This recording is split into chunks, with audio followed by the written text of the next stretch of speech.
Good evening, everyone. Am I audible, visible to all of you?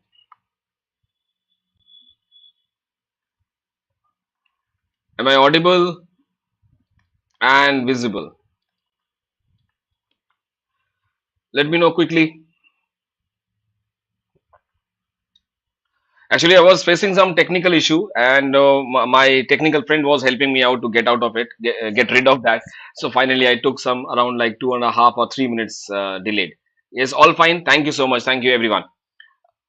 And while I was going through the comments, I am really, that reminded me something.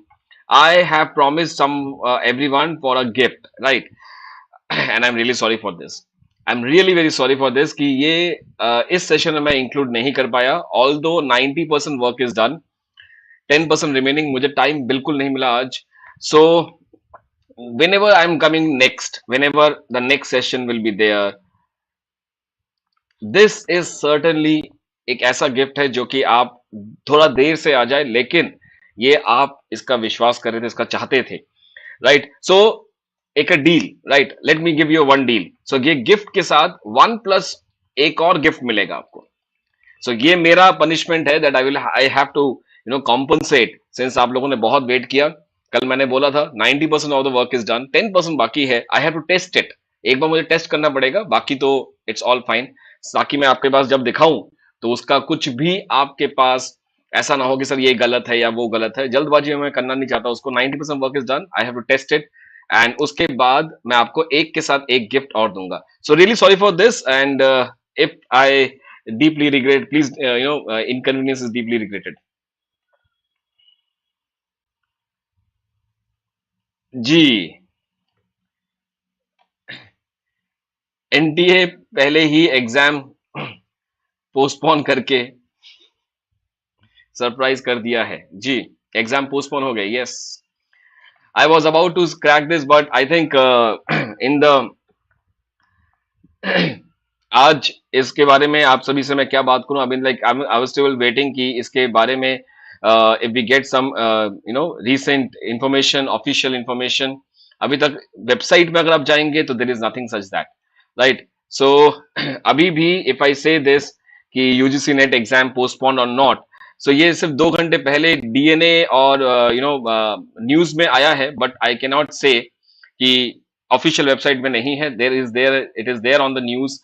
So it says, let me read it for you. कई बार मैंने इसको देखा भी है. UGC NET 2022 second phase exams have been postponed, जो कि 12, 13, 14 अगस्त को था, वो अब पोस्टपोन होकर समवेयर बिटवीन सितंबर 20 से लेकर 30 के बीच में होगा. सो this is from DNA and other sites में भी इंफॉर्मेशन है, बट ऑफिशियल वेबसाइट में अभी तक इसके बारे में कोई इंफॉर्मेशन नहीं है. हो सकता है कल तक अपडेट हो जाए, लेकिन I can not say anything as of now, right? So yes, 2 घंटे पहले ये अपडेट आया है, and that is the beauty of this online learning. सारी प्रैक्टिस मैंने करा दी free of cost. Yes, I believe all of you must be aware of this, right? I believe all of you must be aware of it. Yes, सितंबर 20 से लेके सितंबर 20 के भी वहां पे शुरू होगा. सो अभी तो नहीं है. सो बढ़िया है कि आपको एक और मौका मिल गया, एक अच्छा टाइम मिल गया, और मुझे भी टाइम मिल गया कि I can take more sessions on this. चलिए आगे चलते हैं आज का सेशन. एंड जैसे मैंने बोला, gift, one plus one gift एक अगर हो सके. I mean like few of the students, I will take some responsibility, I will give some responsibility. Please, this is kind of reminding me. अगर आप में से इफ 5 or 6 पीपल, 5, 6 अगर हो सके तो सभी के सभी कर सकते हैं. If 5 or 6 people can remind me before Saturday, coming Saturday is what, 13th, right? 13th को आप अगर मुझे बोल दें, 13 से पहले 12 तारीख को आप अगर मुझे एक टेलीग्राम पे टेक्स्ट डाल दीजिए सर, और जितने लोग डालेंगे उतना ज्यादा मुझे देखना पड़ेगा, तो that will be there in my mind, otherwise मैं भूल जाऊंगा. सो 5 से 6 लोग, क्या अगर आप पूरे के पूरे 100, 150 जनता है, अगर ये डाल सकते, सर गिफ्ट, सर गिफ्ट इतना लिख दीजिएगा, I will be able to know that कि हाँ मुझे ये काम करना है. अदरवाइज मैं भूल जाऊंगा एक हफ्ते में क्या होने वाला है, राइट? हो जाएगा, समझ में आया? Who will take this responsibility? Who will take this responsibility? कितने लोग कह रहे हैं कि करेंगे ये? Done, okay fine. चलिए, आज कुछ अच्छे क्वेश्चंस लेके आया हूं, so let me just begin with this. बहुत सारे क्वेश्चंस कंफ्यूजन वाले हैं, सो पहला क्वेश्चन ही देखते आपको समझ में आ जाएगा कि सर ये क्या है। जून 2010 का कल हमने पहले 8 क्वेश्चंस किए थे, आज 9वें क्वेश्चन से शुरुआत करते हैं। Which of the following statement in case of balance budget multiplier is incorrect, right. ये क्वेश्चन में बहुत सारा कंफ्यूजन हो सकता है, and that is why I have kept one slide इसके बाद, ताकि मैं उसमें डिराइव कर सकूं इसको। एक बार जल्दी से पढ़ लीजिएगा। The value of the balance budget multiplier, हमें इनकरेक्ट ढूंढना है यहाँ पे, is unity in case of autonomous taxes. तो एक बार इसको मैं डिराइव करना शुरू करता हूं। Let me just take it to the next slide, right. Just give me a second, कहां गया? Oh, I don't have one slide, is that so? Just give me a second, let me add one slide here, otherwise ये मुश्किल हो जाएगा समझने के लिए।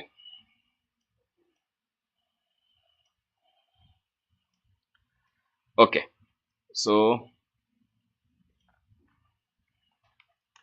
Yes, let's see how this question will move ahead. पहला क्वेश्चन का derivation करते हैं, the balance budget. So BBM का मतलब है that is alpha G plus alpha T, और यहां पे क्या है, इट इज ऑटोनोमस टैक्सेस, यानी लमसम टैक्सेस हम ले रहे हैं यहाँ पे। So this means delta Y by delta G plus delta Y by delta T.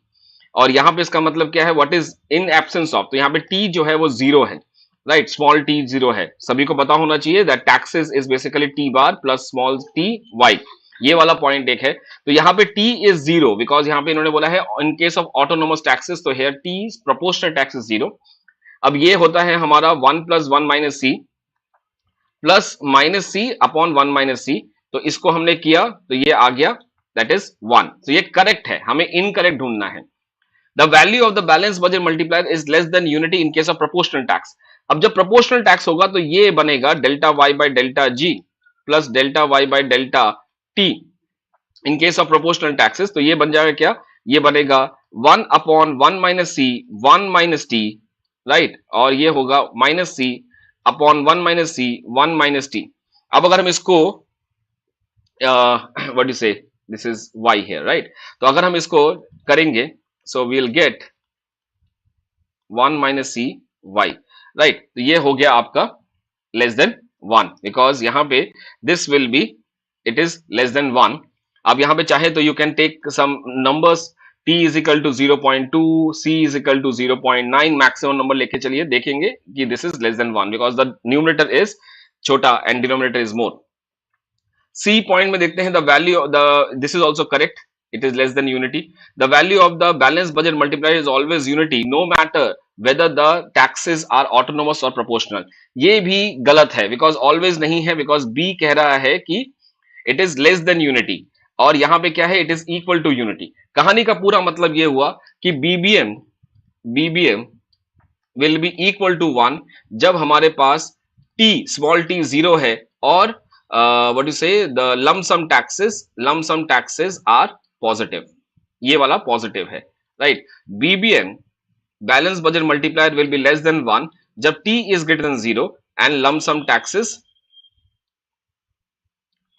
जो है उसको हमने कांस्टेंट माना है, तो this will be less than zero. So ये पॉइंट गलत हो गया because the balance of budget multiplier is always equal to one. Always नहीं है, बिकॉज अगर प्रोपोर्शनल टैक्स है it will be less than one, अगर लमसम टैक्स है it is equal to one. So this is what the value of the government budget, this is also right because 1 upon 1 minus c 1 minus t, ये वाला जो है this is always positive, whereas tax multiplier जो है अगर हम यहाँ पे माइनस सी अपॉन वन माइनस ये वाला लें तो it is minus, so it is less than zero. So this is correct, this is correct, this is correct, small C C is incorrect. I hope I have given this explanation, right. तो ये वाला is all fine, right? Let's move to the next question. It is the option number C that is correct. Okay, credit creation varies inversely with the cash reserve ratio. Credit creation varies inversely with the cash reserve ratio, यानी कि CRR जब हम कम करेंगे तो credit creation will be, CRR कम किया तो ज्यादा हम बैंक्स जो है वो लेंड कर पाएंगे, क्रेडिट क्रिएशन बढ़ेगा, राइट। तो दिस इज करेक्ट।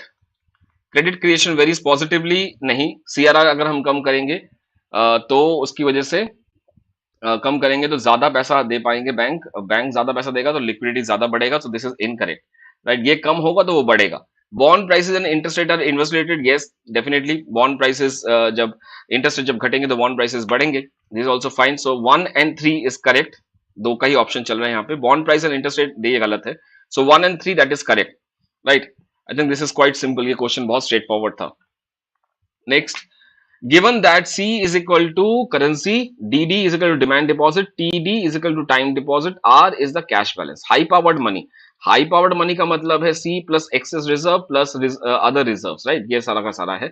So यहाँ पे reserves के बारे में बात नहीं किया हुआ, it is the cash or the currency with the public, so it is C. Then cash balances with the commercial bank, so ये आ जाएगा दोनों, तो C plus R, C plus R, this should be the answer, right? सो जितना भी high powered money का simple मतलब है मॉनेटरी बेस, मॉनेटरी बेस का मतलब है जितना भी आरबीआई ने प्रिंट किया है, राइट, इसमें कमर्शियल बैंक्स का कोई एंगल नहीं आता है। तो जो भी पैसा, मुद्रा, नोट जो आरबीआई ने छापा है, so that is what the answer for this. Okay, कहां चला गया मैं? Yes, it is B. Next, the premise, premise का मतलब आइडिया या जो धारणा है या जो सोच है उसके बारे में, that there exists an inverse relationship between the money wage inflation and unemployment was originally given by A.W. Phillips, right? Originally it was given by A.W. Phillips, उसके बाद मिल्टन फ्रीडमैन आए, फिर लूकस आए, तो ये है आगे, the A is the correct answer here. Based on the accelerator multiplier, ये कल हमने क्वेश्चन किया था, ये हिक्स का आंसर है इसका, राइट। कांस्टेंट बिजनेस साइकिल जो है वो हिक्स का है। कैल्डर ने जो दिया था वो था कैपिटल स्टॉक एडजस्टमेंट प्रिंसिपल पे था ये। सैमुअलसन का जो था that was basically about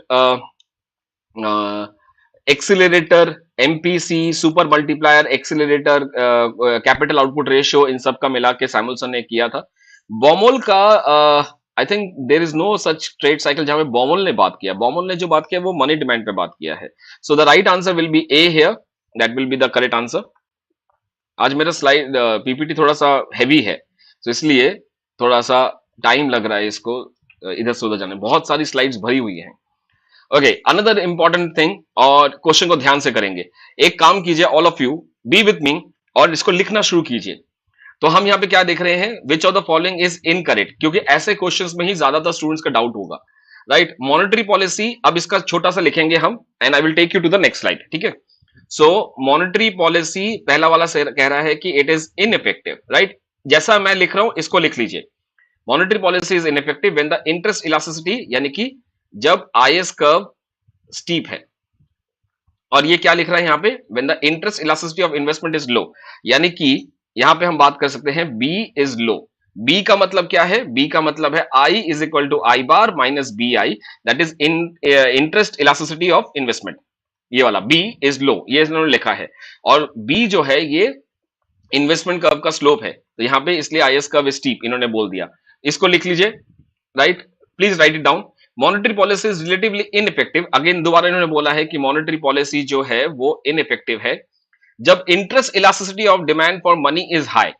interest elasticity of demand for money का मतलब क्या है, ये अगर हम बात करें इसको, this is H I, right. तो H is the sensitivity of money demand with respect to interest rate.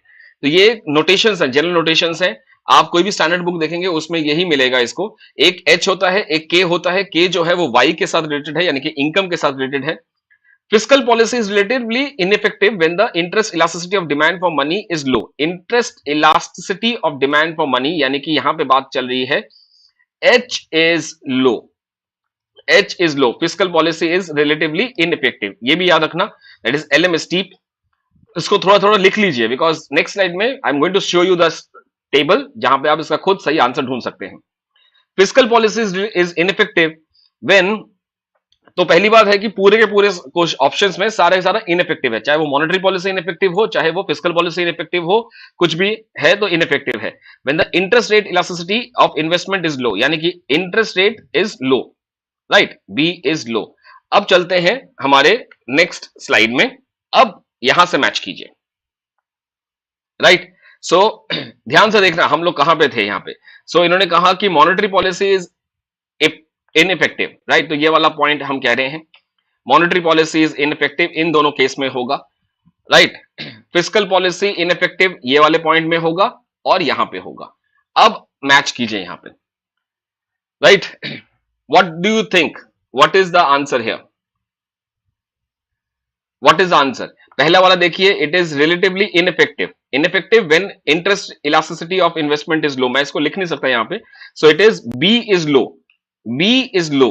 तो यहां पे जाइए, देखिए मॉनेटरी पॉलिसी कहां पे इनइफेक्टिव हो रही है, यहां पे where B is low, B is low, तो ये सही है, right. Monetary policy is less effective when B is low, B का मतलब है interest elasticity, in investment elasticity to interest rate, तो लो बी, ये ठीक है। नेक्स्ट में आते हैं, monetary policy is relatively ineffective when the interest elasticity of demand for money is high, यानी कि एच इज हाई। सो यहां पे हम बात करते हैं एलएम इज फ्लैट, तो एलएम फ्लैट यहां पे होगा, इज लेस इफेक्टिव, ये भी सही है because your H is high. Next पे चलते हैं, राइट। तो ये वाला हो गया, is ineffective when the interest elasticity of demand for money is low, यानी कि एच इज लो, और ये फिस्कल पॉलिसी की बात कर रहे हैं, तो fiscal policy is ineffective when H is low, ये भी ठीक है। तो गलत कौन सा हुआ? गलत हुआ D, this is incorrect, right. ये क्वेश्चन पे बहुत सारे स्टूडेंट ने मुझसे पूछा कि सर ये आपने गलत बताया, आपका टेबल सही नहीं बता रहा, इसलिए मैंने ये क्वेश्चन को इतना एलैबोरेटिवली किया है, right. You can refer to this, अगर इसमें भी कहीं गड़बड़ लगे तो मुझे जरूर बताइएगा, कमेंट सेक्शन में जरूर लिखना कि टेबल या whatever you think, right. So बहुत सारे ऐसे क्वेश्चंस हैं जिसके आंसर कीज जो प्रीवियस ईयर का पेपर है उनमें अपडेटेड नहीं है। विश्वास कीजिए, सिंस ये मैं थोड़ा सा फॉर्चुनेट इसलिए हूं बिकॉज मेरी मास्टर्स 2006 की है, तो इसीलिए मेरे पास ये सारा चीज मेरा डॉक्यूमेंटेड है। जो आप अगर आज की डेट में अगर कोई नया स्टूडेंट तैयारी करना शुरू करता है तो वो जो बुक्स खरीदेगा उस बुक्स में 2011 या 12 का ही पेपर से शुरुआत होगा, 2010 का पेपर नहीं होगा। और मैं ये कोशिश कर रहा हूं कि 2005 या 4 तक लेके जाऊं, जब से ये सारा का सारा प्रोसेस ऑनलाइन शुरू हुआ, यूजीसी नेट ने जब से शुरुआत किया, तो इसलिए मेरे पास ये डेटा है, मैंने उस टाइम पे किया था, आज भी है, and that is why I am saying this question is incorrect. इसका आंसर है D, and I think most of the student have written this also on the chat, right. चलते हैं, तो ये प्लीज इसका स्क्रीनशॉट ले लीजिएगा, बहुत इंपॉर्टेंट टूल है। अगर ये नहीं पसंद है तो आप Errol D'Souza, Mankiw and Richard Froyen, ये 3 बुक्स में से पढ़ के मैंने ये बनाया है, अगर आप चाहें तो उसको ले सकते हैं, नहीं चाहे तो खुद बना सकते हैं, right. The practice of transfer pricing, transfer pricing होता है मल्टीनेशनल कॉर्पोरेशन में, राइट। जैसे कि मान के चलिए कि, और ये एक पार्ट है इंट्रा इंडस्ट्री ट्रेड के बीच में, it is not a complete part, but होता क्या है मैं आपको ये समझा देता हूं। मान के चलिए कि एक कंपनी है जो कि यूएस में है, और यूएस में ये है पेरेंट कंपनी, राइट। सो ये पेरेंट कंपनी जो है इसका अपना एक ब्रांच है, सपोज यूएस की कंपनी का एक एमएनसी कंपनी है इंडिया में, इसी की एक इंडियन कंपनी है, राइट। कहने का मतलब है, suppose you can think of Domino's या फिर you can think of Coke, Coke तो इंडिया में वर्जन है इसका, कोक अगर यूएसए में है, पेरेंट कंपनी है, और कोक का इंडियन वर्जन जो है वो कोक इंडिया है, ठीक है, एमएनसी है ये। अब ऐसा हो सकता है कि पेरेंट कंपनी के पास कुछ सामान है जो कि इंडियन कंपनी को चाहिए, जो कि इंडिया में जो कोक का ब्रांड है उसको चाहिए, या पेप्सी का ब्रांड है, जिसको जो भी कंपनी की हम बात कर रहे हैं उसको चाहिए।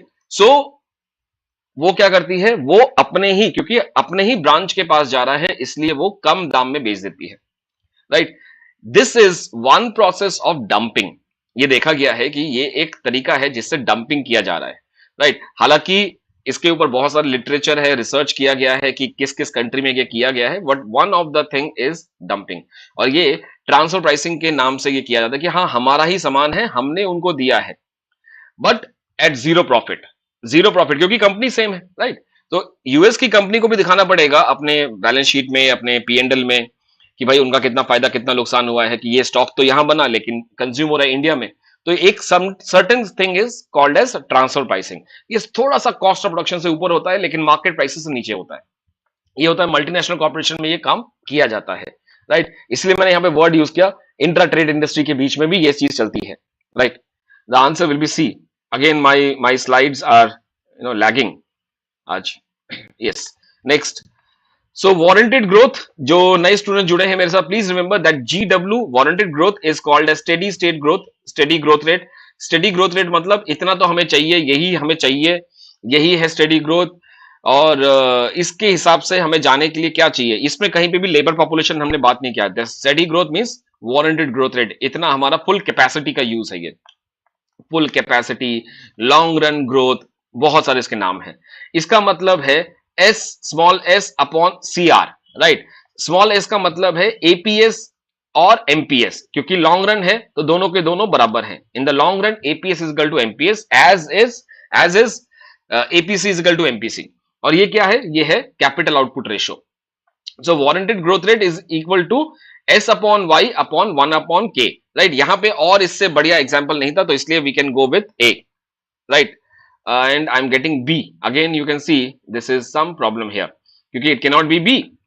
आई hope this point is clear.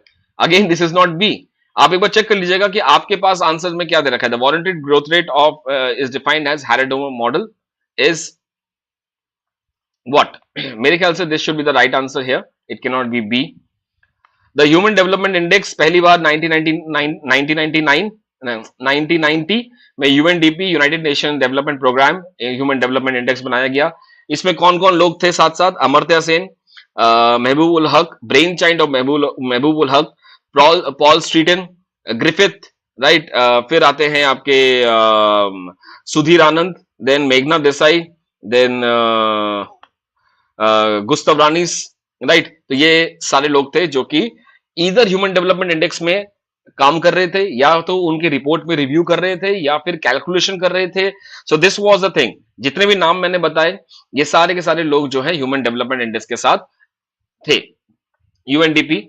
So which of the following is an instrument of fiscal policy? Not an instrument बोला गया है, तो I think this is very simple. Cash reserve ratio जो है वो मॉनेटरी पॉलिसी का इंस्ट्रूमेंट है, fiscal policy का इंस्ट्रूमेंट नहीं है, right. Next, who is the director general of WTO?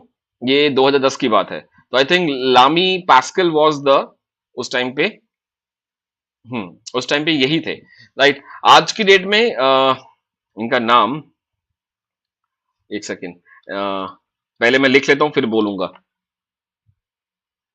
Goji ओकांजो, ओकांजो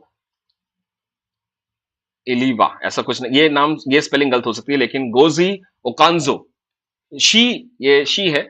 she is the director general of WTO since March 2021। Ngozi Okonjo, what you say, इसको कैसे बोलेंगे, Iweala, Iweala, right. So she is the person जो अभी है, currently, presently she is the person. Okay, let me just C.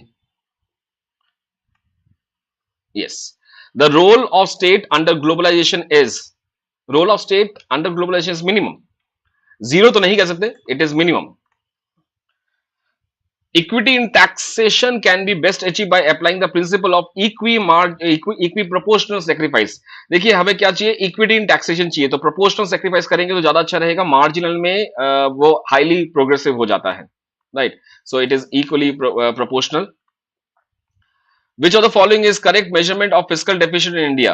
Excess of total revenue expenditure total, ये तो budget receipt है, ये तो बजट रिसीट है, इसको गलती से मत कहना, ये बजट डेफिशिट है। एक्सेस ऑफ टोटल एक्सपेंडिचर और टोटल रेवेन्यू रिसीट प्लस, ये है आंसर। नॉन डेट का मतलब है, जैसे नॉन डेट कैपिटल रिसीट का मतलब है जिससे जिससे डेट क्रिएट नहीं हो रहा, और ये कैपिटल रिसीट है, right. So word non debt का मतलब क्या है कि एक बार ये आपने ले लिया, ये पैसा आपको मिला, आपको वापस नहीं देना, यानी कि इससे उधार नहीं बढ़ रहा है। सो इससे लाइबिलिटी, एसेट्स कम हो रहा है, एसेट्स कम हो रहा है, लेकिन लाइबिलिटी कम नहीं हो रही, लाइबिलिटी भी कोई फर्क नहीं पड़ रहा। Example, disinvestment. तो जितना भी टाइप का इंडिया का डिसइन्वेस्टमेंट का पैसा है, वो आप कह सकते हैं नॉन डेट कैपिटल रिसीट है, यानी कि कैपिटल को बेच के एसेट कम हो रहा है, और नॉन डेट है यानी कि किसी को वापस नहीं देना पड़ेगा, इसलिए this is called as non debt, right. यहां पे छोटा सा मैंने एक राइटअप लिखा है, if you can just refer to this point, यहां पे अगर आप देख सकें तो नॉन डेट क्रिएटिंग एसेट का मतलब है दिस इज द डिसइन्वेस्टमेंट का प्रोसेस। हाँ, refer to those receipts of the government which lead to a decrease in the asset and not increase in the liability, और liability में कोई फर्क नहीं पड़ता है। Okay, marginal cost of pure public good, ये क्वेश्चन इस बार आया था, लेकिन अलग टाइप से आया था, इसका क्लोन आया था। It is close to zero और जीरो। इसका दूसरा मतलब क्या हुआ, that public goods are non excludable, right. इसको अगर हम नॉर्मल इंग्लिश भाषा में लिखते हैं, so they are non excludable, यानी कि अगर हमने एक बार कोई पब्लिक गुड दे दिया तो हम एक्सक्लूड नहीं कर सकते, और क्योंकि एक्सक्लूड नहीं कर सकते इसलिए किसी और को देने के लिए हमें उस सामान को बनाने के लिए हमें पैसा नहीं खर्चा करना पड़ेगा। जो हमने सपोज, अगर हम एक स्ट्रीट लाइट देखते हैं, ये स्ट्रीट लाइट से ऑलरेडी 100 लोगों को फायदा हो रहा है, 100 लोगों का कॉस्ट हो रहा है, तो स्ट्रीट लाइट बनाने के लिए मार्जिनल कॉस्ट, 100 लोगों के लिए मार्जिनल बेनिफिट, राइट। अब 101 वाट जो आएगा उसके लिए अलग से बनाने की जरूरत नहीं है, इसलिए marginal cost of pure public good since it is non excludable, इसलिए ये जीरो है और क्लोज टू जीरो है, right. Next, which of the following is not one of the objective of the tax reforms in India? Not one of the objective, not one, अच्छा ठीक है। Reduction in the multiplicity of the custom duty rates, not an objective. Improving tax compliances, ये तो है।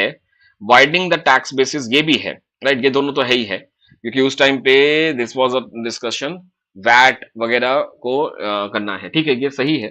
Suggesting ways to increase the share of indirect tax, ये नहीं है, this is not there, क्योंकि कई हमेशा वी हैव बीन डिस्कसिंग कि कैसे डायरेक्ट टैक्स बढ़ेगा, कैसे इनडायरेक्ट टैक्स बढ़ेगा, how the total, basically the entire thing was tax GDP ratio. चाहे आप छलिया कमेटी की बात कीजिए, चाहे नरसिम्हा कमेटी की बात कीजिए, हर जगह पे एक ही बात थी कि हाउ वी कैन, या Kelkar committee, it was always about tax to GDP ratio, right. So this is also correct, reduction in multi, ये था बिकॉज बहुत सारे अलग अलग रेट्स पे, कस्टम ड्यूटी रेट्स पे लगता था, राइट, टैक्सेस लगते थे, तो उसको भी कम करना है ताकि एक जनरल व्हाट यू से उसका इफेक्ट कम हो पाए। This is what I can say, this is not one of the, not one of the objective, right? So I think D should be the answer here. Raj. Yes, it is D. Next, the excise duty is fully borne by, ये again very interesting सा question है, और लेकिन हमारा वही एक case जो है हमने वही सीख रखा है, उसी से करेंगे इसको। देश जी सेव जी, तो देश जी का मतलब है demand elastic, supplier will bear the greater pain. इसका उल्टा क्या होगा? इसका उल्टा है supply inelastic, seller will bear greater pain, right. और एक और हमने क्या सीखा, सेफ जी, सेफ जी का मतलब क्या है, supply elastic, buyer will bear greater pain. और ठीक इसका उल्टा क्या होगा, demand elastic, buyer will bear greater pain. तो ये समझ लीजिएगा, ये है डिमांड इलास्टिक, ये हमारा मेन हम याद करते हैं इसको देश जी, और ये हम इसको मेन याद करते हैं सेफ जी। तो यहां पे इसका पूरा का पूरा मिरर इमेज होगा, पूरा रिफ्लेक्शन होगा, 180 डिग्री में फ्लिप कर दीजिएगा इसको बिल्कुल। तो ये हो गया डिमांड का सप्लाई, इलास्टिक का इन इलास्टिक, सप्लाई सेलर का सेलर, जी का जी, और सप्लाई इलास्टिक, बायर ग्रेटर, और demand inelastic, buyer greater. अब क्वेश्चन देखिए क्या है, excise duty is fully borne by the buyer, यानी कि कोई एक टैक्स है जो कि बायर को पूरा बॉर्न करना है। तो बायर कब बॉर्न करेगा, जब या तो सप्लाई इलास्टिक होगा या तो डिमांड इन इलास्टिक होगा। So price elasticity of demand, demand की बात की, यानी कि ये है हमारे क्वेश्चन का टॉपिक। अब बायर तब करेगा जब डिमांड इन इलास्टिक हो, डिमांड इन इलास्टिक का मतलब है zero. This is the answer. कैसा लगा, हाउ इज इट, मजा आया, did you understood this point? बहुत ही बढ़िया। चलिए नेक्स्ट क्वेश्चन।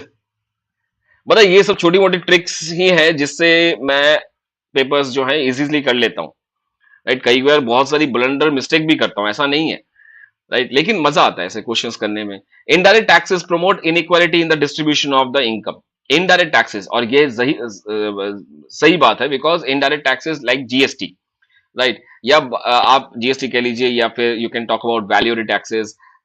कहने का मतलब है कि चाहे किसी की इनकम कितनी भी हो, चाहे वो गरीब हो चाहे वो अमीर हो, अगर वो कोई एक सामान खरीद रहा है जिसपे जीएसटी लगा या जिसपे वैट लगा हुआ था, तो उसको वो टैक्स देना पड़ेगा, राइट। सो इनडायरेक्ट टैक्सेस जो है वो किसी का फाइनेंशियल पोजीशन नहीं देखता कि अमीर है या गरीब है, राइट। सो इसलिए it promotes indirect inequalities in a system, इसलिए इसको कई बार रिग्रेसिव भी बोलते हैं, indirect taxes are regressive. The poor bear more burden of the indirect tax. अब ये थोड़ा सा सोच के देखिए, जो पुअर है, अगर since it is regressive, right, so अगर वो सामान खरीद रहा है तो उसको तो टैक्स ज्यादा देना पड़ेगा, right, that is what the point. एक बार रीजन देख लेते हैं दोबारा से। हाँ, the poor bear more burden on of the indirect tax, yes, this is correct, right now let's see इसकी वजह से क्या ये होता है, since poor bear more burden of indirect tax, तो इसीलिए इनडायरेक्ट टैक्स जो है वो प्रमोट करती है इनइक्वालिटीज। बिल्कुल fantastic, A should be the answer. ये क्या है, A is true but R is false, नहीं बी करेक्ट है, बिकॉज ये क्यों ऐसे करते हैं I don't know, both A and R true and R is a correct explanation of A. मतलब यहां पे कोई रॉकेट साइंस नहीं है, आप इसको जगल अप करते हो, इसको एक स्टैंडर्ड बना दीजिए, A and R true and R is a correct explanation A, next में not explanation, then C, A is true. The right answer will be B. Yes, I hope this point is clear. Indirect taxes से inequality बढ़ता है because regressive है और poor को ज्यादा tax burden होता है इसमें, right? So that is what the B answer is. Factor endowment is given by Heckscher-Ohlin and Samuelson. It is also called as modern theory of trade and Heckscher-Ohlin theory, Heckscher-Ohlin-Samuelson theory, right? So it is A. Should be the answer. Okay. The concept of single factorial and double factorial, okay fine, single is px upon pm into zx, right, और double आएगा आपका px upon pm into zx upon zm, तो ये double हो गया, ये single हो गया, both of them were given by Jacob Wiener, right, so that should be the answer. into 100 आएगा दोनों में, हाँ मैंने लिखा नहीं यहाँ पे, okay let me just write it into 100 because ये index number है. The equation of foreign trade multiplier is this. Foreign trade multiplier delta y upon delta n is equal to 1 upon c. यहां लिखता हूं, एक second रुकिए. Delta y upon delta m is equal to 1 upon 1 minus c, 1 minus t plus m. Right? ये हो गया. अगर t यहां पे नहीं है, suppose if t is 0, suppose t is 0, तो ये हो जाएगा 1 upon 1 minus c plus m, because ये वाला 0 हो गया तो 1 में से 0 कटा, राइट, so this will be 1 upon mps plus mpm, marginal propensity to import and marginal propensity to save. ये तब होगा जब d इज इक्वल टू 0 है, अगर नहीं है तो फिर ये आंसर नहीं होगा, राइट.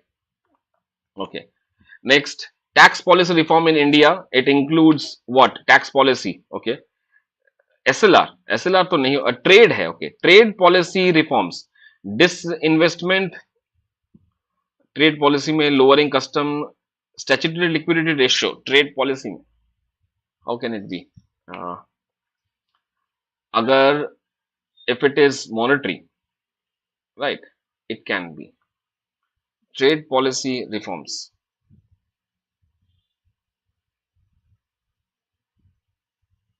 ये क्वेश्चन में थोड़ा प्रॉब्लम आ रहा है. Trade policy reforms, right, so disinvestment trade policy के साथ in India,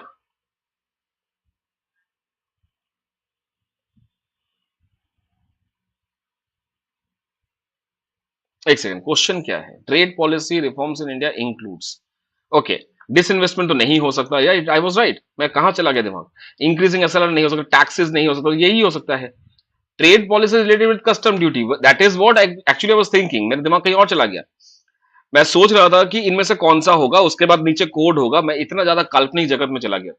trade policy reform in India include lowering of the custom duty, disinvestment नहीं है because it is related with the government, increasing SLR या decreasing that is related with monetary policy, fiscal policy से related है direct and indirect tax, so it is right, B is the correct answer. Oh my God. Which of the following country is a member of Asian group? I have to recall.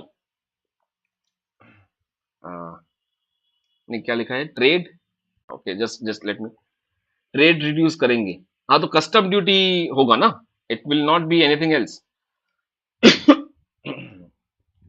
Okay, Asian groups में we have Brunei, Cambodia, Vietnam, Indonesia, Laos, Malaysia, Myanmar, Singapore, Thailand, Philippines. 10 है ना, 10 count होके 10 है. So Brunei, Cambodia, Indonesia, Philippines, Vietnam, Taiwan, Thailand, Singapore, Myanmar, Malaysia, Laos, right. अब यहां पे question में है कि इनमें से कौन सा नहीं है, कौन सा है. So Thailand is the only one, इनमें से कुछ भी नहीं है, they are not included, only Thailand is there. So एक बार सुन लीजिएगा दोबारा, जो मैंने बोला है 10 है कंट्री एशियन ग्रुप का 2022 के हिसाब से अगर हम जाएं तो 10 है। Meeting of G20 in 2009, my God, 2009 G20, I actually forgot, right. मुझे अभी वाला याद है 2021 का, और 2022 का कहां होगा मैं आपको ये बता सकता हूं। 2009 का मुझे याद नहीं है। I think it was would be presently Geneva में होना चाहिए, राइट। 2010 का, 2009, इट शुड बी लंदन में था, शुड बी लंदन। सो इसका आंसर होना चाहिए लंदन। 2022 में होगा बाली में, इंडोनेशिया, इंडोनेशिया, राइट। और 2021 में रोम में हुआ था, रोम में हुआ था, और ये हुआ था 30 और 31 अक्टूबर के आसपास, 30-31 अक्टूबर 2021। और बाली इंडोनेशिया में होगा, राइट। सो ये सितंबर के महीने में होगा, like this. So this is remember, इसको रिमेंबर कर लीजिएगा। G20 का जो प्लान है वो 2022 में बाली में होगा, इंडोनेशिया में, और 2021 का जो था वो रोम में हुआ था 30 और 31 अक्टूबर 2021 में। इसका आंसर मैं तुक्का लगा रहा हूं, मुझे जितना पता है लंदन इसका आंसर होना चाहिए, बिकॉज फाइनेंशियल क्राइसिस के बाद ही वहां पे हुआ था, तो उसका एक इम्पैक्ट हो सकता है, राइट। I am playing a trump card here, let's see, it is a London. Okay, from a bag containing 6 red and 4 green, क्या क्या है, 6 रेड है, ग्रीन कितने हैं, green is 4, okay, give me some, let me erase this. So we have red, green, black, 6 red है, 4 green है, 5 black है, 1 ball is drawn at random, ठीक है। Find the probability that either it is red और green. अब देखो, probability of red and probability of green, right. तो और है, और का मतलब है यूनियन होगा यहाँ पे, तो it is probability of red, green. अब ऐसा तो नहीं हो सकता कि एक बॉल जो निकाला वो लाल भी निकले और हरा भी निकले, तो it is what, it is mutually exclusive event, right, independent events है, तो दोनों के बीच में कोई रिलेशनशिप नहीं है। So we have probability of R into G, this is 0। इन दोनों में कोई दो चीज एक साथ नहीं आ सकती, और अगर एक आती है तो दूसरी नहीं हो सकती, तो इसलिए it is independent mutually exclusive, इसलिए दिस इज 0। तो यहां पे हम क्या कर सकते हैं, probability of R plus probability of green, ये दो ही का निकालना है। अब आर बॉल क्या निकलेगी, 6nc1 अपॉन 15nc1। 15 कैसे आया, 6 + 4 + 5, तो 6 + 4 10, 10 + 5 15, तो 6c1 अपॉन 15c1। और ग्रीन का क्या होगा, ग्रीन का है 4, तो 4c1 अपॉन 15c1, तो ये हो जाएगा 6 upon 15 plus 4 upon 15, this should B 10 upon 15, and इसका मतलब है 2/3। अब देखते हैं 2/3 कहां है, यहां तो है नहीं। 6/15 काटेंगे तो भी नहीं होगा, लेट्स सी, इट इज 3 से करेंगे तो 2/5 आ रहा है, नहीं, ये हो सकता है, yes, this is the answer A, it is 6। ये वाला सही है, बिकॉज मैंने पूरा सॉल्व किया, इन्होंने आधे में पूछ लिया हमसे क्वेश्चन, तो इट इज दिस, राइट। ये जैसे मैंने यहाँ पे किया हुआ है, तो जस्ट एलसीएम कर लीजिए, 15c1 6c1 प्लस 4c1, इस तरीके से, दिस इज द आंसर। तो A should be the correct answer, yes, it is A. Total area under normal curve, it is 1 square of standard deviation, कहाँ है variance, ये रहा। Symmetric distribution, it is beta 1 is equal to 0, and this is this coefficient of covariance, तो ये होना चाहिए 2 4 2 4 2 4, यही होगा, और क्या, 2 4 1 3, 2 4 1 3, ठीक है। एक करने से ही हो जाएगा, राइट, बाकी सब तो अपने आप उसको फॉलो कर रहे हैं, एक भी अगर हमने कर लिया तो कर लेंगे।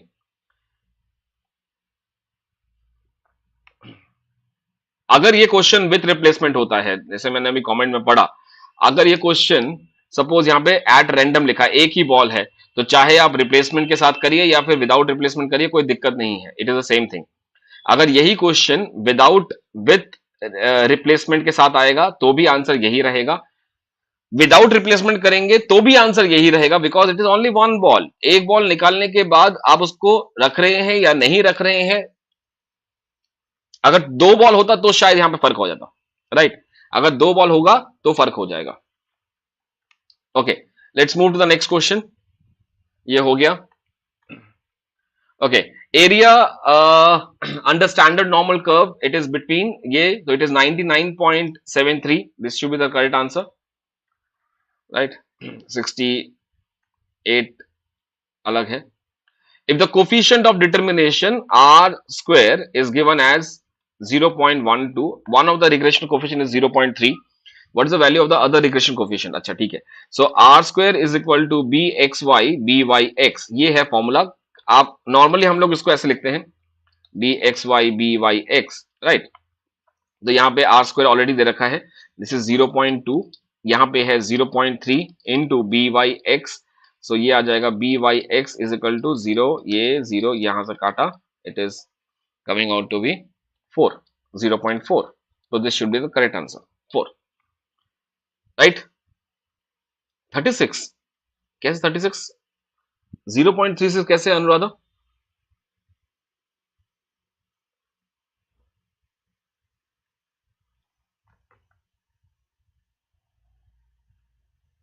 रुको रुको रुको, एक बार दिमाग लगाओ, चीटिंग मत करो।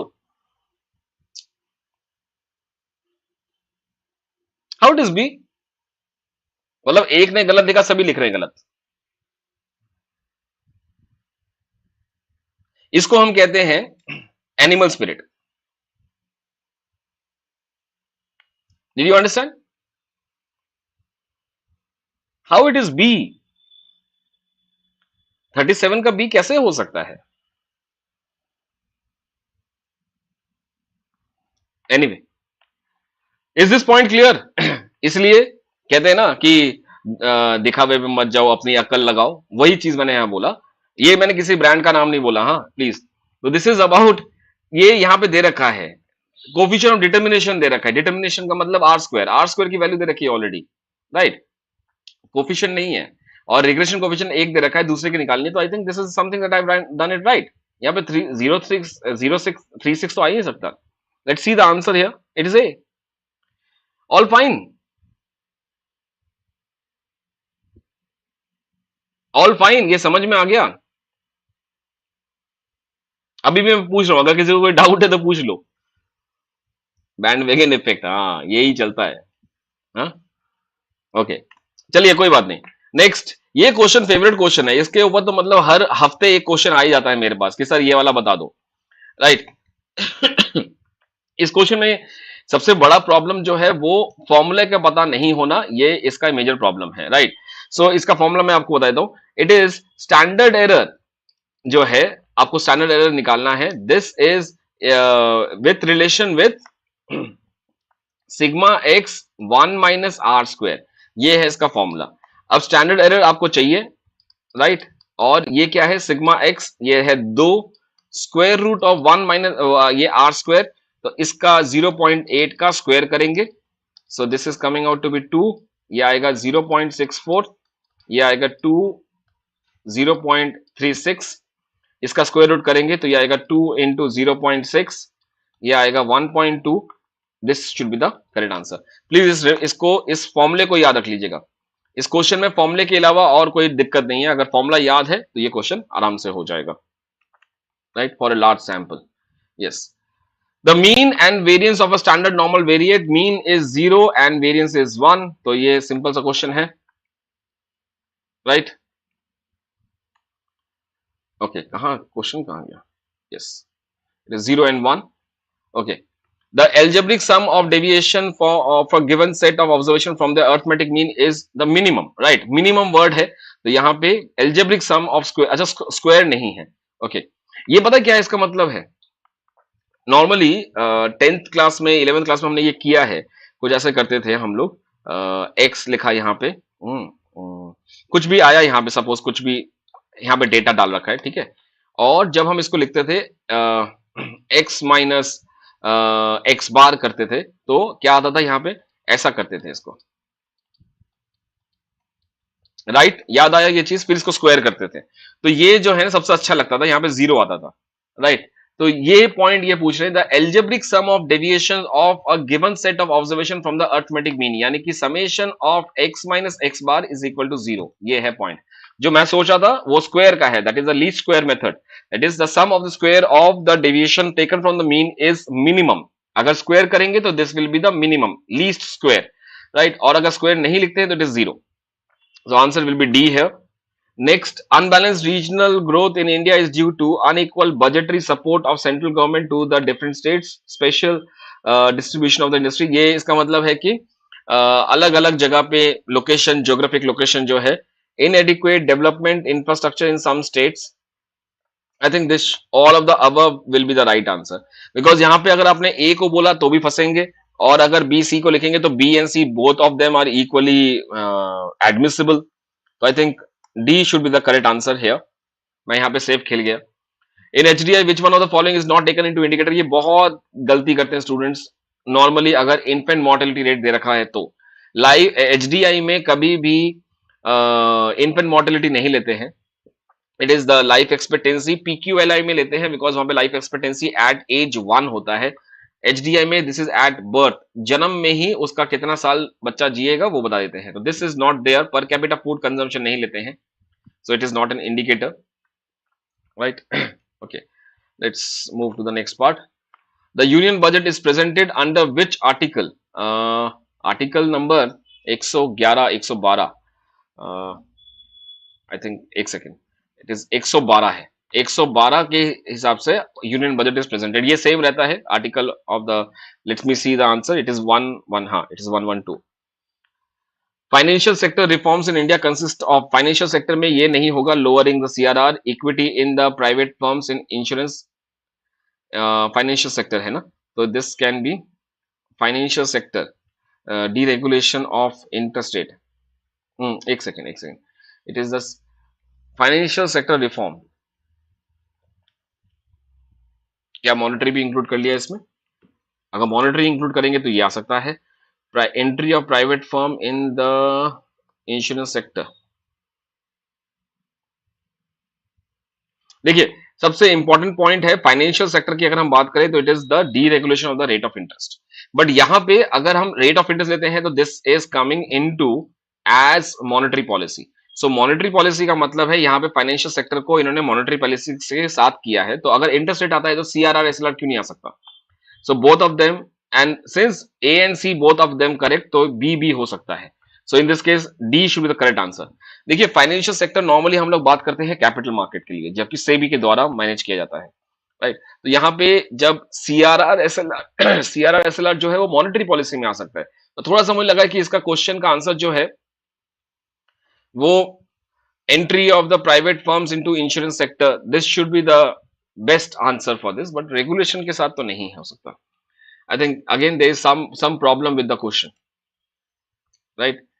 A क्यों नहीं होगा? मैंने आंसर दिया ना, financial sector is basically related with the finance, और देखिए the way how commerce people talk about it's different from what economics people talk about.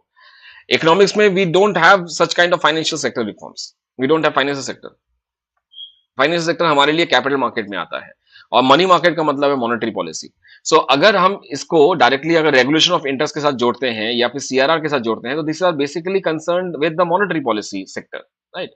इसीलिए ये सारा का सारा इसका आंसर हो सकता है। Otherwise entry of private sector in the insurance sector, ये anyway I think I am not very convinced with the question, it is says D. I don't know, for some better reason the answer is D, but मेरे ख्याल से I'm not convinced with the question. New agriculture strategy has widened up the gap between the rich and the poor farmers, increase the production of only few crops led to the, yes this is correct, all of them is correct, because कईयों के हाथ में पैसा है, कईयों के हाथ में पैसा नहीं है, प्रोडक्टिविटी कहीं में ज्यादा है, रीजनल इनइक्वलिटी हुई है, right, so this is also correct, so all of the above should be the correct answer, yes. Theory of big push, unlimited supply, trade as an engine, this is basically Remy, and the concept of economic growth, Kuznets. Theory of big push, this goes with the Libestin, and theory of this unlimited supply, this is Lewis. So it is 1 2 3 4 ऐसे ही match हो गया। Oh, it is B, 1 2 3 4, let's see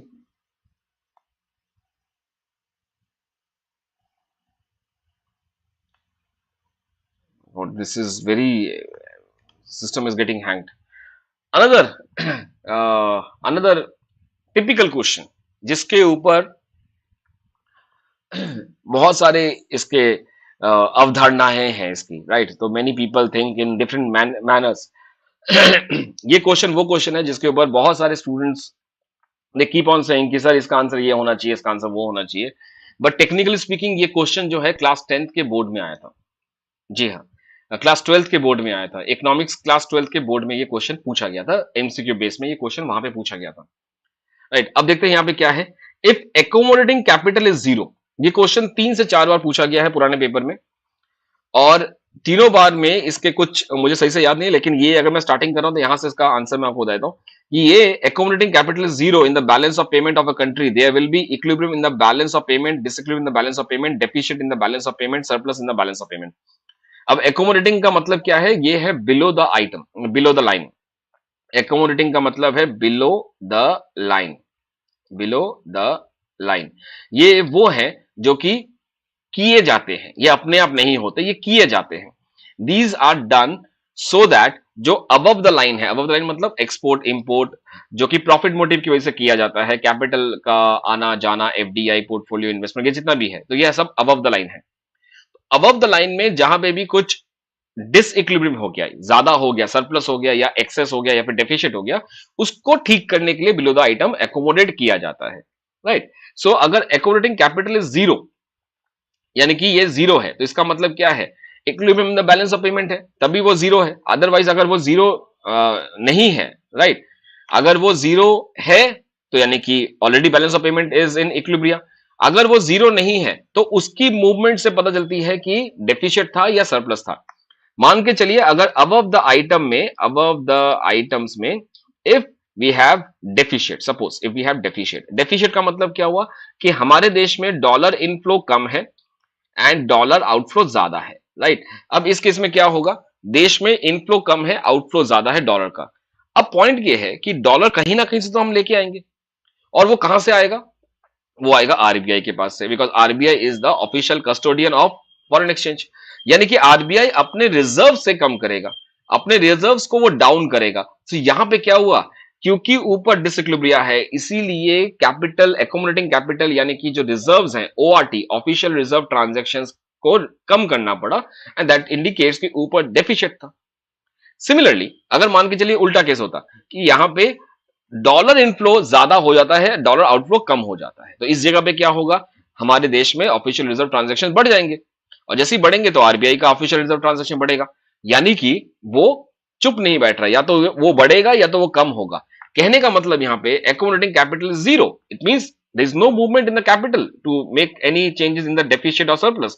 So the answer is, it is showing that there is a equilibrium in the balance of payment. यही question एक से दो बार और घूम के आया, जहां पे लिखा था कि अगर सरप्लस है तो एकोमोडेटिंग कैपिटल को कैसे पता चलेगा, right? I will definitely take this those question because आने वाले हैं। 2009 में, 8 में ये पूछा गया था, बट इसका आंसर ए है। अगर आपके पास कोई प्रीवियस ईयर पेपर है जिसका आप देख रहे हैं, उसमें आंसर शायद डी लिखा होगा इसका, right? I will show you this, it is D, right? D is a incorrect answer, और इसीलिए मैं आपको वो स्क्रीनशॉट देता हूं जहां पे मैंने स्टूडेंट्स को भी बहुत बार इसके बारे में रिप्लाई दिया है। This is the screenshot, if you want you can have a reading on this, एक बार पढ़ लेना इसको। ये क्वेश्चन 3 से 4 बार आया, तीनों बार इसका आंसर गलत है, तो this is what the correct answer. अगर मेरी बात का भरोसा ना हो तो इसको आप अगर ढूंढेंगे, जो एक आई थिंक सीबीएसई के बोर्ड के क्लास में ये आया था, तो वहां पे इसका answer equilibrium in the balance of payment है। इट इज कई जगह पे अगर आप ऑनलाइन ढूंढेंगे, बिकॉज मैंने ढूंढा हुआ है इसलिए मैं आपको बता रहा हूं, तो वहां पे आपको सरप्लस मिलेगा, बिकॉज लोग जो है, जो वेबसाइट्स में है, वो नेट का आंसर जो है उसी को परमार समझ लेते हैं और उसी के हिसाब से वो एक्सप्लेनेशन देते हैं, चाहे वो आंसर गलत हो या सही हो। Anyway, if you still think कि मेरे एक्सप्लेनेशन में कमी है, तो do let me know. I will further investigate on this and I will give you the correct part. It is not about कि कौन सही है कौन गलत है. It is about the fight of logics. It is about the out way of logic. अगर मेरा logic आपको पसंद नहीं आया, definitely yes, we all are, ऐसा नहीं है कि हमारे यहाँ पे कोई बड़ा है कोई छोटा है, we all are the same religion, हम लोग एक ही रिलीजन को फॉलो करते हैं, दैट इज इकोनॉमिक्स। तो यहाँ पे हो सकता है कि शायद आपके दिमाग में ऐसा कुछ आ जाए जो कि मैं गलत बोल रहा हूँ या मैंने सोचा भी नहीं है, तो do put that in the comment section, but provide me with the logic. Simply don't write कि ये गलत है, ठीक है, तो गलत है, मैं भी रिस्पॉन्ड नहीं दूंगा। गलत है तो क्यों गलत है, right, you have to provide your logic. Anyway, so इसके बाद वी हैव 48 से लेके 50 questions, is all about this. This can be a good practice. देखिए, जून 2010 से पहले के जितने भी पेपर्स हैं या जो अभी हम कर रहे हैं, इससे आपको दो चार तीन फायदे होंगे, और तीनों फायदे पे मेरा कोशिश है कि मैं कैसे आपको ये करवा सकूं। नंबर वन बेनिफिट इज कि यहां पे आपके पास रीडिंग कॉम्पिटिशन आता है, बिकॉज 2011 के बाद से कभी भी रीडिंग कॉम्पिटिशन नहीं आया अंटिल 2019। तो रीडिंग कॉम्प्रिहेंशन आरसी मिल जाता है आपको। दूसरा पॉइंट क्या है, यहां का जो क्वालिटी है ना, इस 2010 से पहले का ये लेवल अलग था, तो यहां का लेवल इज सुपीरियर। ऐसी बहुत सारी चीजें हैं जहां पे आपने जब आप क्वेश्चंस पढ़ रहे हैं तो वो नॉर्मली एक जैसा लगता है। सेकंड लेवल इसका सुपीरियर है। थर्ड पॉइंट इज, इसको करने से आपका क्रोनोलॉजी डेफिनेटली क्लियर हो जाएगा। सो क्रोनोलॉजी हो गया, इंपॉर्टेंट बुक्स हो गई, किसने क्या लिखा, कौन सी लिखी, ये चीजें बहुत इंपॉर्टेंट यहां से शुरुआत हो जाएगा। तो I think this is what I had for the day. आज मेरा PPT is not helping me out, तो इसलिए थोड़ा सा प्रॉब्लम चल रहा है, but I think do let me know in the comment section कि how was the class and did you like it or not. Let's wait, अभी तो न्यूज में आ चुका है and very soon there will be, it is will be there in the official news कि NTA ने postpone कर दिया है, सितंबर में पेपर होंगे। सो डोंट गेट बॉक डाउन, यार ये दोबारा से ऐसा हो गया, पता है मैंने कितनी अच्छी तैयारी की थी। दिस इज समथिंग जो कि वो लोग करेंगे जिनको बस बहाना चाहिए। आई think I will be giving you very straight forward answer. ये तो कुछ भी नहीं है, सीरियसली ये कुछ भी नहीं है। आई स्टिल रिमेंबर जो 2020 का पेपर था, राइट, 2020 में होगा नहीं होगा, होगा नहीं होगा, जब पेपर देने जाते हैं तब भी लोग डर डर के गए थे। लोग कहां से कहां तक गए थे। आई नो अ पर्सन जो कि भागलपुर से लेके हावड़ा गया था पेपर देने के लिए, बिकॉज उसने वहां पे पेपर रखा था। और भी स्टूडेंट को जानता हूं जो कि दिल्ली से पुणे गए थे पेपर देने, right, there are so many things, उस टाइम पे लॉकडाउन लग चुका था एंड ऑल दोस थिंग्स। तो 2020 का पेपर बहुत टफ था, बहुत इस तरीके से था कि जहां पे ज्यादा से ज्यादा हम लोग टेस्टिंग टाइम था वो। और इससे भी ज्यादा आगे जाएंगे, इससे भी पुरानी कंडीशन, बेकार कंडीशन मैं आपको बताता हूं। अभी तो फिर भी बहुत अच्छा है कि पेपर हुआ 2 महीने के अंदर आपको रिजल्ट बदल जाता है। जब मैंने क्लियर किया था तो 1.5 साल के बाद पता चला था कि मेरा जेआरएफ हुआ है कि नहीं, 1.5 साल के बाद। बिकॉज उस टाइम पे वेबसाइट पे नहीं आता था, वो लेटर आता था पहले, और उसमें रोल नंबर लिखा होता था, और ऑफलाइन पेपर चेक होता था, ऑफलाइन पेपर चेक होता था। आई stress on that. Paper 3 subjective होता था, ऑब्जेक्टिव नहीं, तो उसको लिखना पड़ता था, और उसके बाद उसका आंसर चेक होता था। It was a long process, तो डोंट गेट बॉक डाउन। अभी 1 महीना है और तैयारी करते हैं। I will come up with many other offerings, and मुझे शनिवार से पहले फ्राइडे को एक बार रिमाइंड करवा दीजिएगा टेलीग्राम में कि सर आपने गिफ्ट का प्रॉमिस किया था, तो 1+1 गिफ्ट देने वाला हूं मैं आपको। चलिए, thank you guys, thank you so much. Like share subscribe करना मत भूलना, ये तो ऐसी चीज है जो कि हो चुका है, आपको बोलना ही है, तो अगर नहीं किया तो please do it. Ultimately this is what I get, your likes and dislikes. अगर देखो, अगर दूसरी वीडियोस में अगर आप लाइक करते हो तो मैं, मेरी वीडियो में अगर लाइक नहीं भी करोगे तो भी मैं सह लूंगा, लेकिन प्लीज अगर हो सके तो कर दो लाइक, ठीक है, लाइक शेयर सब्सक्राइब जरूर करना। Thank you, good night.